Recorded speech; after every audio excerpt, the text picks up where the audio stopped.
programa Outras Palavras de hoje começa lhe fazendo um convite para ouvir sobre o diferente, as várias maneiras de entender, conviver e fazer feliz a quem não está inserido no conceito de normal. Nossa convidada é a escritora Marilice Coste, mãe de um jovem portador de necessidades especiais e autora do livro Como Controlar os Lobos. Seja muito bem-vinda ao UPF TV, a esse programa. Muito obrigada pela sua presença. Eu que agradeço o convite. Bom, Marilice Coste é arquiteta e urbanista, especialista em arte e terapia e mestre em arquitetura. Também é professora universitária em Porto Alegre, trabalha com oficinas e arte e terapia. Quando é que você descobriu que gostaria de escrever um livro que conta a história da tua família, a tua história? Sempre eu tive vontade de escrever, porque eu sempre escrevi, né? Mas o momento da escrita aconteceu com um estímulo assim de que vou escancarar, porque daqui eu não sei mais o que eu vou fazer, né? Que foi num período que meu filho morava até em Passo Fundo e a gente descobriu que ele estava sendo manipulado por pessoas que utilizavam drogas. E aí ele pediu ajuda, logo em seguida nós fizemos uma internação aqui em Passo Fundo mesmo, fomos muito bem atendidas pela equipe daqui. E aí eu estava depois num congresso e atrasou o voo, eu fiquei mais um dia e aquela noite eu escrevi o livro. Numa noite? Porque era que aquilo já estava maduro para sair, só que eu não estava tendo o estímulo para dizer assim, não, agora eu vou escancarar porque as pessoas não falam sobre isso, ninguém diz da fragilidade dessas pessoas para serem utilizadas por essas pessoas maldosas, né, que querem traficar e eles transitam pela cidade, escondem as coisas com facilidade e ninguém mexe com eles, né, e eles podem servir muito bem como volantes. Então nós ficamos muito assustados naquela época e logo protegemos e ajudamos o que ele nos pediu. Bom, antes de você parar essa noite para escrever o livro em apenas uma noite, você teve dúvidas porque foi necessária coragem para que você pudesse expor a tua vida, momentos difíceis, momentos de alegria também? Eu não sei te responder exatamente assim, se foi coragem ou se foi uma necessidade de fazer catarse própria, né? Que é coragem todo mundo diz, né, porque as pessoas se expõem, mas eu sempre fui de me expor, porque a poesia é se expor também, né, quem escreve poesia se expõe nas suas emoções, mas mais aquilo lá eu queria era fazer uma denúncia e até eu tinha uma meta de juntar pessoas e procurar ajudas em grupos, mas o livro tinha que ter tido um trânsito, que o livro é vendido muito lentamente, então isso acontece muito devagar. Né? E ele foi um projeto que foi para a Gerdau patrocinou um projeto social, imprimiu muitos livros e os livros saem muito devagarinho. Então o projeto que eu tinha com o livro, ele dormiu, né? Mas na verdade ele sempre teve uma meta que era contar para outras mães para ver se eu conseguia ajudar e até achar parcerias para outras coisas, né? Bom, e como nesse programa a gente fala sobre o conteúdo dos livros, a gente quer que você conte um pouquinho da tua história e do nascimento do teu filho. Hoje ele tem mais de 30 anos, não mora mais em Passo Fundo e ele é gêmeo de um outro, na verdade nasceu junto com uma outra criança. Bom, eu fui uma mãe adolescente, né? E aí que assim a gente sabe que isso é um problema, né?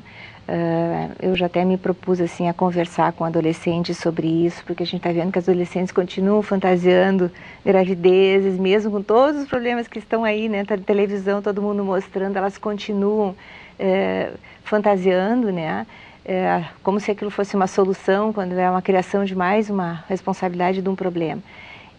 Então assim, eu fui uma mãe adolescente, eu sou pequenininha, os filhos nasceram prematuros porque eu não suportei o peso de 2, já os 2 juntos davam 3,3 kg, então meu parto veio antes, né? Ali naquela época nem tinha, não tinha nada de equipamento para saber uma ecografia, nada, o médico nem sabia que eu ia ter 2.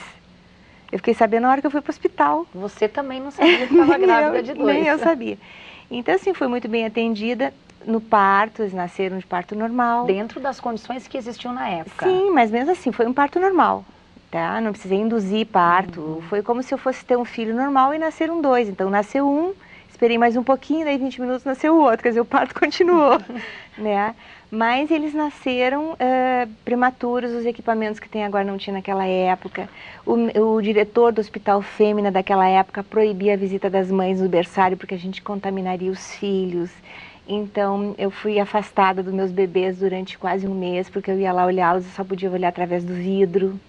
Né? Eu tentei segurar o leite, não consegui, então eles vieram para casa, tomavam glicose, outras coisas que davam naquela época, sei lá, mas eles crianças não conseguiam nem receber meu leite, porque daí ele foi se perdendo.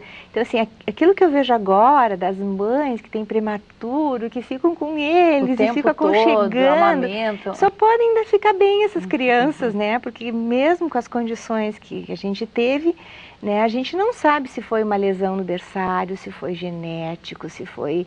A gente não sabe tudo o que aconteceu lá, porque a gente não estava de olho o tempo inteiro. E quando que você descobriu que um dos 2 filhos não estava se desenvolvendo de acordo com o que era normal para a idade deles? Já por serem prematuras, a gente dava um desconto e a gente, assim, até, por exemplo, assim, primeiro ano a gente nem festejou, né? Porque o primeiro ano a criança não é que nem outra criança.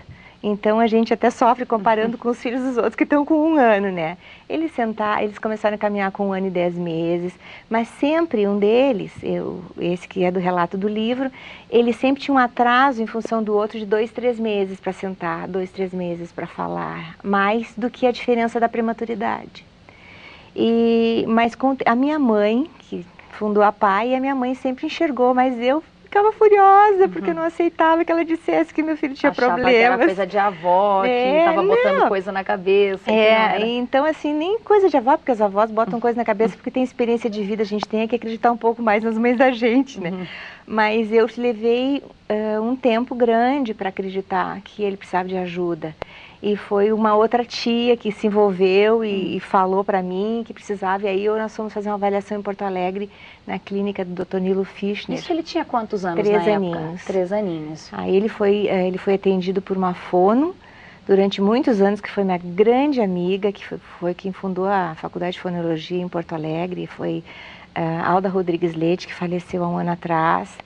E ela foi um suporte para mim durante muito tempo, porque mesmo que a minha família soubesse, quisesse me ajudar, ela estava sempre distante de 300 quilômetros.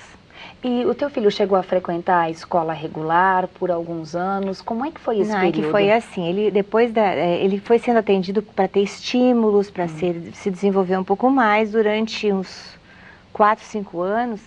E aí, quando eu me separei, ele ficou muito mal. E aí a gente achou até que era autismo. Mas ele desconectou, ele só chorava, gritava, ele não conseguia se relacionar bem. Aí eu não sabia o que eu fazia, porque nenhuma creche aceitava, que é um grande problema da gente, mãe de pessoas com necessidades especiais. As escolas não... Agora está mudando, mas as escolas têm uma dificuldade enorme de aceitar pessoas especiais nos grupos, até porque desorganiza o trabalho da professora. Eu, como sou professora também, eu me imagino que coisa difícil que é uma criança com problemas. A professora está dando um conteúdo e a criança sai da sala de aula, a criança não consegue ficar parada, ela desorganiza o pensamento do grupo como um todo, né? Então, eu tenho até minhas dúvidas dessas coisas de inclusão. Eu ainda não estou muito convencida ainda disso, que seja uma coisa boa a inclusão. Exatamente. Tá? Mas aí, nesse momento, eu não sabia o que eu fazia mais. As creches não aceitavam, uma psicóloga tinha dito que eu que era responsável pelo meu filho, que ele era assim porque eu tinha me separado. Então, assim, tem um monte de profissionais que passaram pelo meu lado e não estavam preparados para me ajudar. E aí, essa minha amiga Alda, ela disse assim, tu tens que colocá-lo numa escola de turno integral, porque tu precisa estudar, tu precisa descansar, os teus outros filhos precisam também cuidar da vida deles. E aí, eu fui encaminhada para um instituto em Porto Alegre, onde ele ficou 7 anos. E ali ele pôde se desenvolver bastante? Ali ele se socializou, ele foi preparado para a escola comum. Ele foi, com 12 anos, ele estava alfabetizado. Ele tem uma letra excelente, ele se expressa muito bem, escreve cartas maravilhosas. Né? Mas ele teve professoras maravilhosas. Que ajudaram ele. Essa era a classe especial de uma escola de 1º grau, bem simplesinha de Porto Alegre. Mas a professora era fantástica. Né? E esse desenho da capa do livro, já já a gente vai mostrar aí na imagem, foi um desenho feito por quem? Por que a escolha por essa imagem? Ele desenhava muito palhaços, ele se identificava muito com palhaços, porque ele era o palhaço, ele se sentia o palhaço. riam dele, né? Ele era diferente, chamava atenção de outra forma, então ele desenhava muito. E os pequenininhos, desenhos de fundo, aí são monstros que ele desenhou num determinado momento. Porque o outro irmão dele, gêmeo, sempre foi muito das artes de criação de desenho, de recortes. Ele fazia coisas maravilhosas, sempre quando era pequeno. E então um também contaminava o outro com as coisas boas, né? Então esse aqui foi uma coisa que foi recortada, foram bonequinhos pintados por ele recortados. Por que Como Controlar os Lobos? Por que você escolheu esse título para contar a tua história? Porque eu considero que a cidade é cheia de lobos. E a gente, como mãe sozinha, não sabe o que fazer. É uma pessoa que tem problema mental e que manipula teu filho, utiliza ele. É um cara qualquer na rua que percebe que ele é frágil, leva, faz ele gastar, comprar. Ele estava trabalhando, perdeu o emprego por causa de gente sem vergonha, que usou, fez ele dar cheque sem fundo, pagou motel, pagou um monte de coisa. Ele pagou para todos os outros, né? E aí depois eu recebia, não sei se era motel, era uma casa noturna, né, que eles foram. E a loja percebeu que tinha alguma coisa e aceitou os cheques. Foi aí que eu fui acabar interditando para que ele não descobrir os riscos que ele corria, né? Porque ele era adolescente nessa época. Bom, certamente é um caminho difícil, mas também com muitas coisas boas. A gente quer que você nos conte depois do intervalo, que você continue a contar essa história para a gente. A gente faz agora o intervalo e nós já voltamos a conversar com a escritora Marilice Coste, autora do livro Como Controlar os Lobos. Continue com a gente.